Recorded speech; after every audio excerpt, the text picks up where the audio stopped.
పొరపాటున మళ్ళీ మనం కాంగ్రెస్ పార్టీకి అవకాశం ఇస్తే ఇప్పటికే వాళ్ళు తలుపులు తెరిచినారు. అదాని గారు ఆల్రెడీ వచ్చేసినారు తెలంగాణకు. రేవంత్ రెడ్డి గారు స్వయంగా చెప్తున్నారు, రాహుల్ గాంధీ ఏం చెప్పినా అదాని మంచోడని చెప్పి రేవంత్ రెడ్డి గారికి కితాబిస్తా ఉన్నాడు.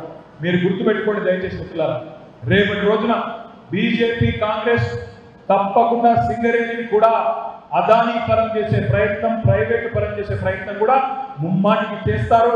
అట్లాంటి సందర్భాల్లో అడ్డుకోవాలంటే మీరు మాకు శక్తినివ్వండి. తమ్ముడు రాకేష్ రెడ్డి లాంటి వ్యక్తిని శాసన మండలికి పంపండి. అవసరమైతే శాసన మండలిని స్తంభింపజేసైనా సరే మీకోసం, సింగరేణి కోసం పోరాడే సత్తా ఉన్నవాడు రాకేష్ రెడ్డి. ఇంకొక మాట కూడా నేను అడుగుతా ఉన్నాను ఇక్కడికి వచ్చిన మా గ్రాడ్యుయేట్ మిత్రులను, మీకోసం ఆనాడు తెలంగాణ ప్రభుత్వం ఉన్నప్పుడు, బీఆర్ఎస్ పార్టీ ఉన్నప్పుడు 10 ఏళ్లలో 2 లక్షల ఉద్యోగాలు ప్రభుత్వ రంగంలో భర్తీ చేసిన ప్రభుత్వం టీఆర్ఎస్ ప్రభుత్వం. కానీ దురదృష్టం మేము మీకు చెప్పుకోలేకపోయినాం. మా మీద దుష్ప్రచారం బ్రహ్మాండంగా జరిగింది.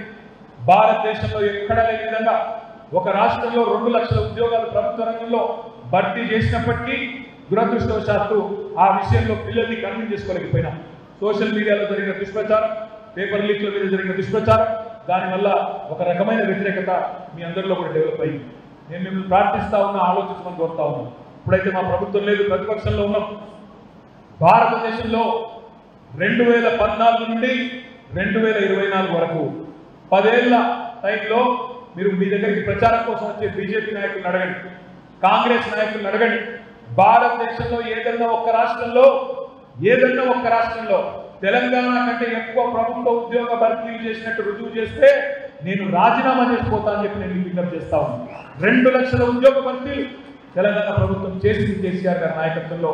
దురదృష్టవశాత్తు మీకు మేము ఎప్పటికప్పుడు చెప్పుకోలేకపోయినాం. వాళ్ళు రేవంత్ రెడ్డి గారు ఆశ్చర్యం ఏంటంటే విచిత్రంగా అనిపిస్తుంది అప్పుడు.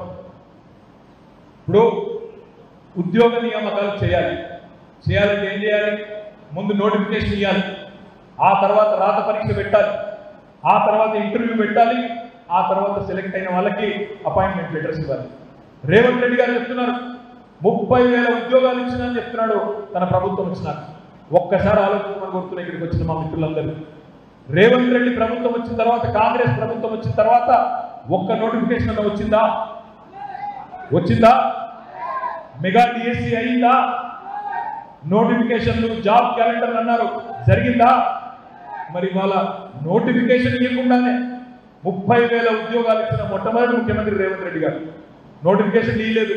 మరి ఉద్యోగాలు ఎక్కడి నుంచి వచ్చినాయంటే ఆనాడు కేసీఆర్ గారి ప్రభుత్వంలో ఇచ్చిన ఉద్యోగ నియామకాలు జరిపిన మొత్తం ప్రక్రియ అంతా పూర్తయి కేవలం న్యాయపరమైన చిక్కులతో, లీగల్ లిటిగేషన్లతో చివరి నిమిషంలో ఆగిపోయిన ఉద్యోగాలు, వాటికి కాగితాలు వల్ల రేవంత్ రెడ్డి ఇచ్చి నేను ఇచ్చిన ఉద్యోగాలని చెప్పి తన ఖాతాలో వేసుకునే ప్రయత్నం చేస్తా ఉన్నాడు. అందుకే నేను అడుగుతా ఉన్నా, మొదటి సంవత్సరంలో 2 లక్షల ఉద్యోగాలు ఇస్తాం ప్రభుత్వ రంగంలో అని చెప్పిండు రేవంత్ రెడ్డి. మరి రేపటి రోజున తమ్ముడు రాకేష్ రెడ్డిని మీరు ఎమ్మెల్సీగా పంపిస్తే ఎక్కడ పోయినా 2 లక్షల ఉద్యోగాలు అని చెప్పి మీ తరఫున నిలదీస్తాడు. మీ తరఫున గల్లాబట్టి అడిగే సత్తా ఉన్నవాడు రాకేష్ రెడ్డి.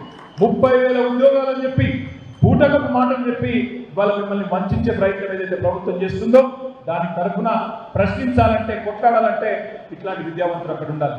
ఈ సందర్భంలో ప్రభుత్వం మనల్ని మోసం చేసే ప్రయత్నం చేస్తున్న పరిస్థితుల్లో ఈ సందర్భంలో అక్కడ ఉండాల్సింది ప్రభుత్వాన్ని ప్రశంసించే గొంతులు కాదు, ప్రభుత్వాన్ని ప్రశ్నించే గొంతు ఉండాలి. అక్కడ ఉండాల్సింది అధికార స్వరాలు కాదు, ధిక్కార స్వరం ఉండాలి. గట్టిగా గల్లాబట్టి నిలదీసే దమ్మున్న నాయకుడు ఉండాలి. కొత్తగూడెంలో ఇప్పుడే తమ్ముడు చెప్తా ఉన్నాడు, ఎప్పుడు అగ్నిగుండంలాగా మండుతుంటుంది కొత్తగూడెం. ఎప్పుడు చూసినా ఉష్ణోగ్రతల పరంగా మొత్తం రాష్ట్రంలోనే నెంబర్ 1 స్థానంలో ఉంటారు. మీరు రేపటి రోజున కూడా అదే పద్ధతుల్లో ఓట్లలో కూడా తప్పకుండా అగ్నిగుండం లాగా అద్భుతమైన ఫలితం రాకేష్ రెడ్డి గారికి ఇవ్వాలని చెప్పి కూడా నేను కోరుతా ఉన్నాను. ముగించే ముందు నేను మీకు చేసే విజ్ఞప్తి ఒకటే, ఒక రకమైన మోసం కాదు. టెట్ పరీక్షల్లో మోసం, 2 లక్షల ఉద్యోగాల్లో మోసం, ఉద్యోగులకు ప్రభుత్వ ఉద్యోగులకు ఇస్తానన్న డిఎల విషయంలో మోసం, మొదటి క్యాబినెట్ లో మెగా డిఎస్సీ చెప్పిన మోసం, ఇవన్నీ గుర్తుపెట్టుకోండి. ఓటింగ్ పోయే నాడు, మే 27 నాడు తొందరపడి ఆలోచించకుండా ఓటేయొద్దు. ఆచి తూచి ఎవరైతే మనకు కరెక్ట్ ఆలోచించండి. యువతల వైపు గోల్డ్ మెడలిస్ట్ ఉన్నాడు, అవతల వైపు ఎవరున్నారో మీకు తెలుసు. కాంగ్రెస్ పార్టీ నుంచి ఇవాళ ఒక బ్లాక్ మెయిలర్ మీడియాను అడ్డం పెట్టుకొని యూట్యూబ్ ఛానల్ అడ్డం పెట్టుకొని తెల్లారు చేస్తే బ్లాక్ మెయిల్ దందాలు చేసే ఒక వ్యక్తిని కాంగ్రెస్ పార్టీ అలా అభ్యర్థిగా మీ ముందుకు తెస్తా ఉంది.